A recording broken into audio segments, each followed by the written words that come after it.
The truth is rarely given. It is carefully uncovered through the right questions. Welcome to Module 3, Investigations. In this chapter, we focus on interviewing, one of the most critical skills in any investigation.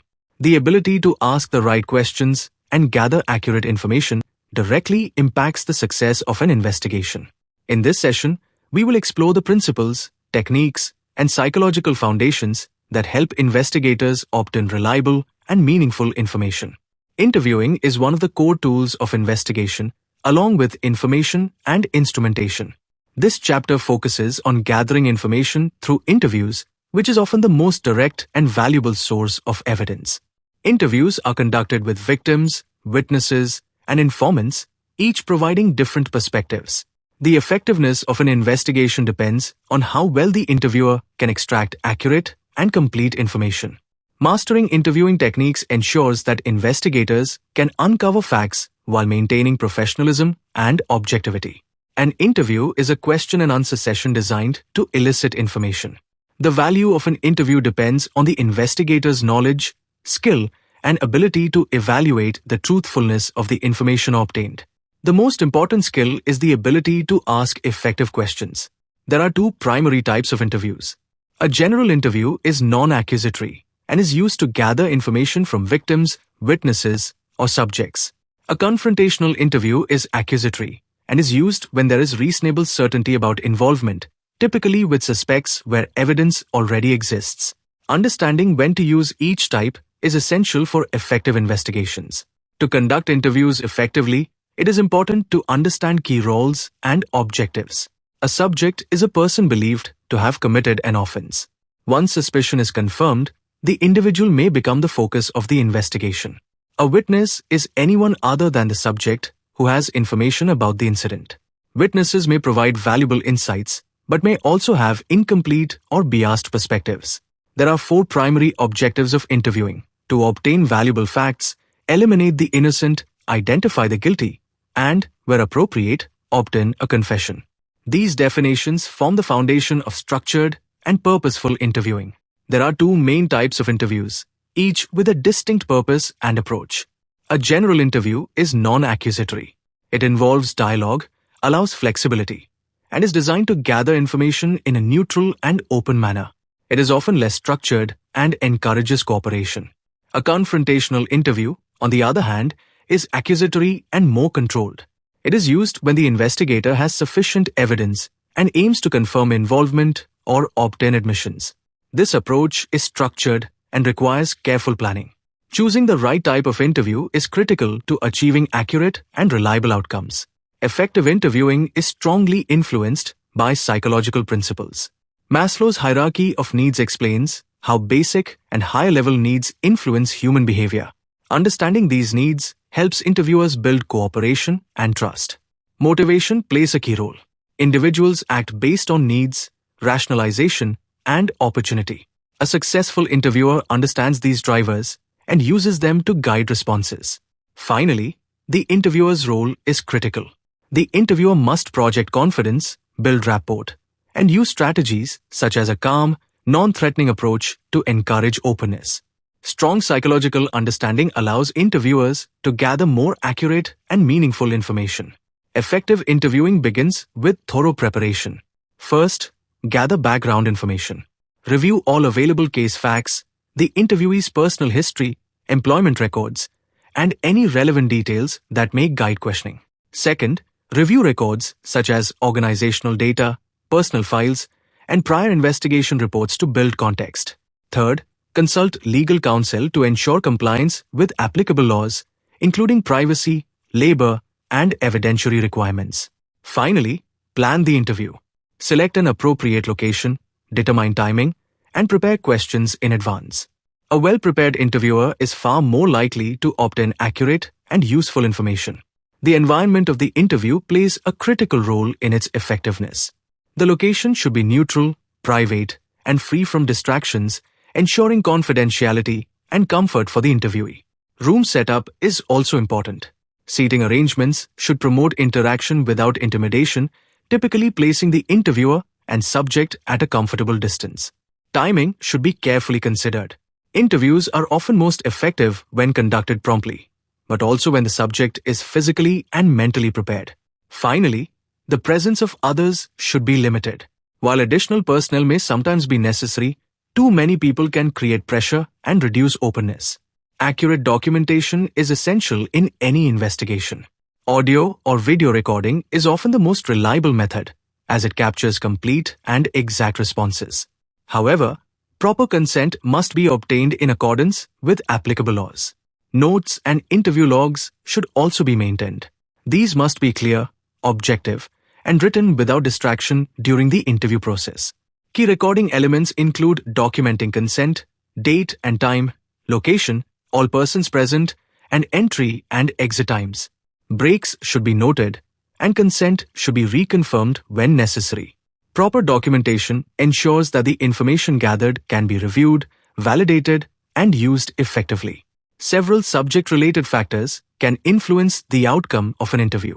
Intoxication or impairment can significantly affect a subject's ability to provide accurate information, and interviews may need to be delayed.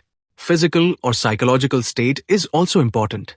Stress, illness, or emotional distress can impact responses and must be considered. Prejudice or bias, whether from the interviewer or subject, can distort communication and should be carefully managed. Finally, perception and age influence how individuals interpret events. A neutral, patient approach is essential to ensure clarity and reliability of information. The interview process follows a structured approach. It begins with the opening, where the interviewer identifies both parties, explains the purpose, and establishes rapport. Next is questioning, where both open-ended and specific questions are used to gather detailed information. Care must be taken to avoid leading or suggestive questions. The third step is observation, where the interviewer monitors verbal and non-verbal behavior, comparing responses and noting inconsistencies. Finally, the interview concludes with closing, where the interviewer summarizes key points, confirms understanding, and allows the subject to add any final information. Understanding behavior is critical in evaluating interview responses. Both truthful and deceptive individuals display verbal and non-verbal patterns, but no single behavior can confirm deception. Instead, investigators must assess the overall pattern, including timing, consistency, and alignment between what is said and how it is expressed. Careful observation and analysis of these behaviors help investigators form more accurate judgments and avoid premature conclusions. Verbal responses can provide important clues in distinguishing truth from deception. A truthful person typically gives direct, spontaneous, and clear answers. They deny accusations firmly, use realistic details, and remain consistent even when questions are repeated. Their responses are proportional and grounded in facts. A deceptive person, on the other hand, may avoid direct answers or give weak denials, such as, "I did not take that." They may use qualifiers like "to be honest" or rely on religious or moral statements to strengthen credibility. Their responses may be inconsistent, overly detailed, or fragmented. While no single statement proves deception, patterns in verbal behavior can indicate whether further scrutiny is required. Nonverbal behavior also plays a key role in assessing credibility. Posture changes, such as slumping, leaning back, or sudden shifts in position, may indicate discomfort or stress. Grooming gestures, like touching the face or adjusting clothing, can signal nervousness or an attempt to self-soothe. Supportive gestures, such as covering the mouth or eyes, may reflect hesitation or concealment. Eye contact is also important. Deceptive individuals may avoid eye contact or, in some cases, overcompensate by maintaining excessive eye contact. However, these signals must always be evaluated in context, as behavior can vary based on personality and cultural factors. The behavioral analysis interview, or BAI, is designed to distinguish between truthful and deceptive individuals through structured questioning. Purpose questions explore the subject's perspective and reactions. The U question is direct and observes how the subject responds when asked about involvement. Knowledge questions assess whether the subject shows awareness or suspicion of the incident. Suspicion questions evaluate reactions when hypothetical involvement is suggested.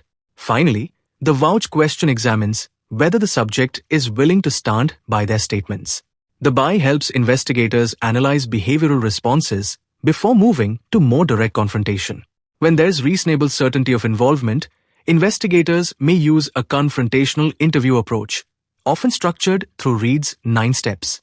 This method moves from direct confrontation to eventual confession, using a structured and progressive approach.